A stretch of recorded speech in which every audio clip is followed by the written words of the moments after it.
আসসালামু আলাইকুম বন্ধুরা, সবাই কেমন আছেন? আজকে রেসিপি চিচিঙ্গা ভাজি। দিয়ে দিলাম তেল।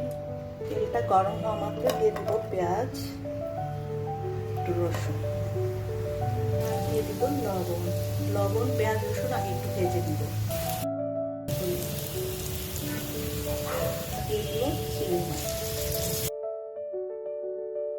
দিয়ে দিব চিচিঙ্গা। চিংড়ি মাছ ভাজি হয়ে গেছে, নেড়ে চেড়ে কষিয়ে ভালো করে।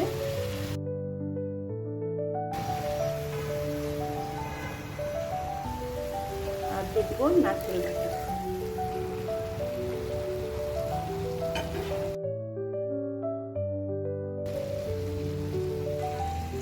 ঢাকনা খুলে কয়েকটা কাঁচামরিচ দিয়ে দেবো। নারকেলের যা সুন্দর একটা সুস্বাদু বের হয়েছে।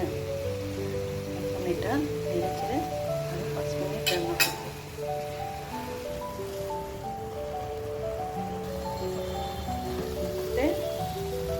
পানিটা শুকাতে দেবো। ভাজি, চিংড়া ভাজি রান্না হয়ে গেছে, এখন আমি পরিবেশন করবো। চিংড়া ভাজি, চিংড়ি মাছ আর নারকেল বাটা দিয়ে। বন্ধুরা, আমার এই রেসিপিটা আপনাদের কেমন লাগলো কমেন্টে জানান।